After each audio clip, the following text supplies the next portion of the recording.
श्रीमद् कुंज विहारिणे नमः। श्री स्वामी हरिदास तीर्थराम।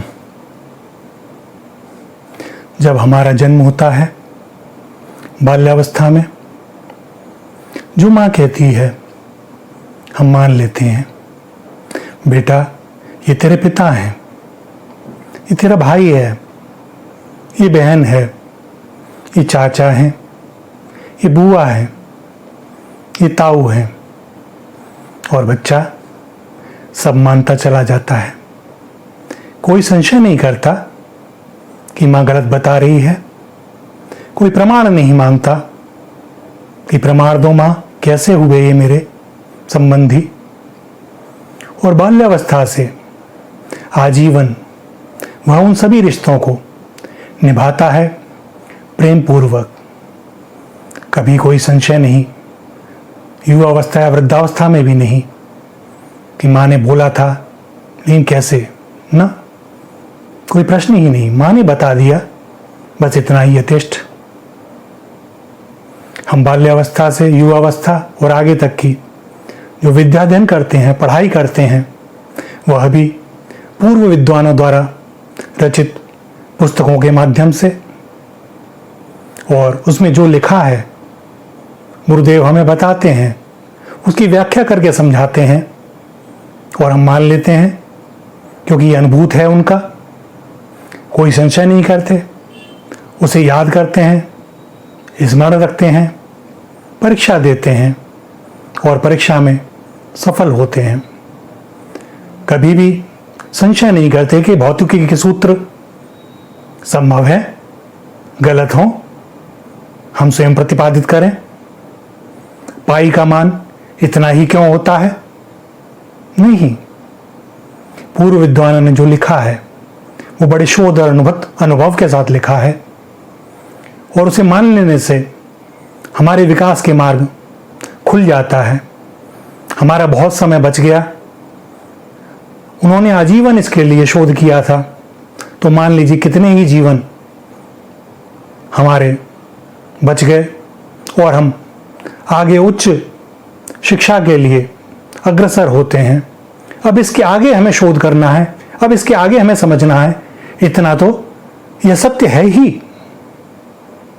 किंतु श्री हरि के बारे में मानते भी हैं, जानते भी हैं, भय भी होता है, ग्लानि पश्चाताप भी है, किंतु वैसा विश्वास नहीं कि श्री हरि अपने हैं। माँ ने भी कहा किंतु नहीं होता, क्योंकि यह बाल्यावस्था में नहीं मालूम पड़ा। अगर तभी से पता पड़ जाता, माँ कह देती बेटा ये तेरे अपने हैं, सबसे अधिक निकटस्थ हैं, तो बात ही कुछ और होती। किंतु अब क्या किया जाए, और इसी कारण बाद में यह भ्रम और संशय बना रहता है कि श्री हरि हैं, वे मिलेंगे ही, विश्वास नहीं होता, मिले होंगे किसी को।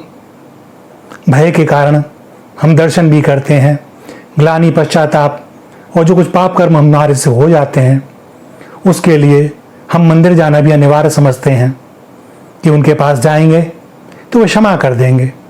संभव है वे हों, और जो नरकों का वर्णन है कम से कम वहां तो ना जाना पड़ेगा। बड़ी विकट स्थिति है हमारी। गणित में जब कोई प्रश्न हल करते हैं तो जो जानना होता है उसको मान लिया जाता है कि वह x है।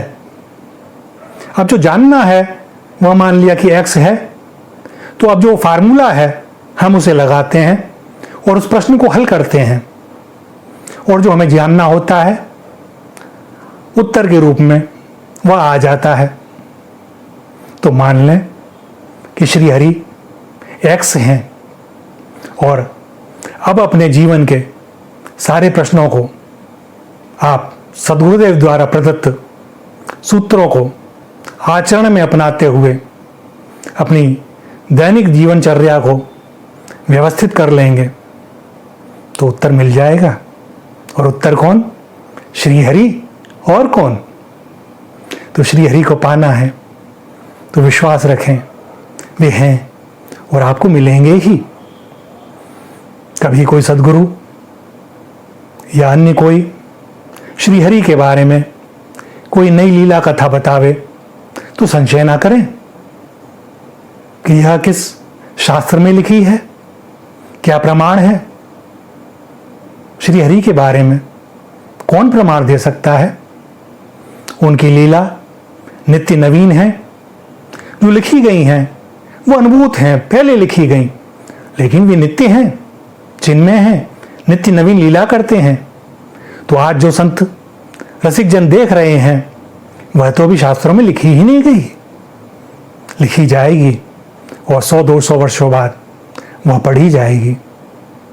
तो श्री हरि के विषय में कोई तर्क ना हो, बस वे हमारे अपने हैं और हमें उनसे मिलना है। उनके बिना आनंद कैसे आवे। आप कहीं पढ़ लें, लिखा हुआ हो गुड़ या मिश्री, तो आपने पढ़ लिया, लेकिन वो स्वाद कैसे आवेगा? स्वाद तो उसकी प्राप्ति के बाद ही आवेगा, जब उसे जिह्वा पर रखेंगे और उससे रस निकलेगा।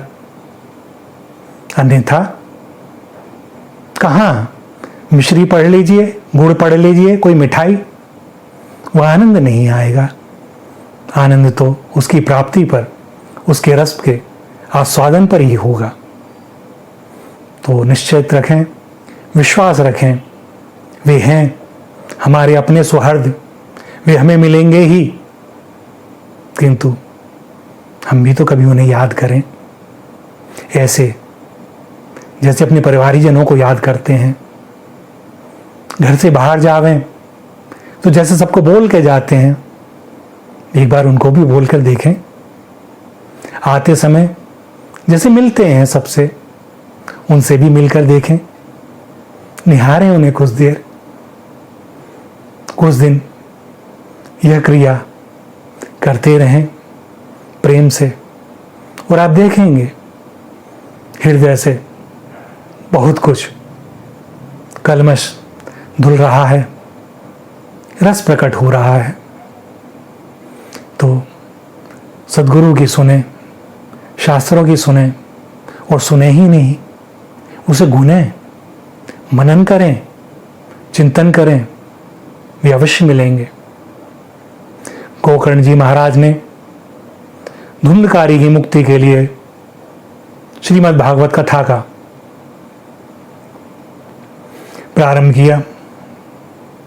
बहुत से लोग और भी आए, उन्होंने भी सुनी, किंतु कथा के उपरांत एक विमान आया और उसमें धुंधकारी को बैठा लिया गया।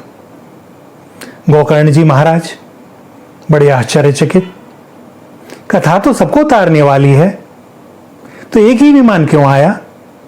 ये जो अन्य लोग बैठे हुए हैं, इनका क्या? उन्होंने पूछा पार्षदों से, भाई ऐसा क्यों? वे बोले, कथा अवश्य सबने सुनी, किंतु गुनी नहीं, चिंतन नहीं किया, मनन नहीं किया, एक धुंधकारी ने किया। ये कथा निश्चय ही तारने वाली है, किंतु तारेगी तब जब उसका चिंतन हो, मनन हो, आचरण में हो, धन्यता हो, श्री हरि पर विश्वास हो, वे कृपा करेंगे, वो अपनाए बिना न रह सकेंगे।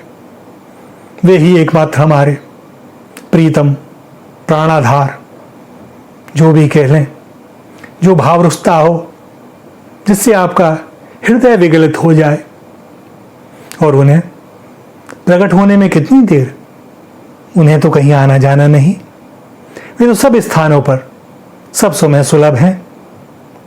निकल आएंगे कहीं से भी, हो जाएंगे सामने प्रकट, लगा लेंगे वक्षस्थल से, धन्य हो जाएंगे। श्री राधा श्री राधा श्री राधा।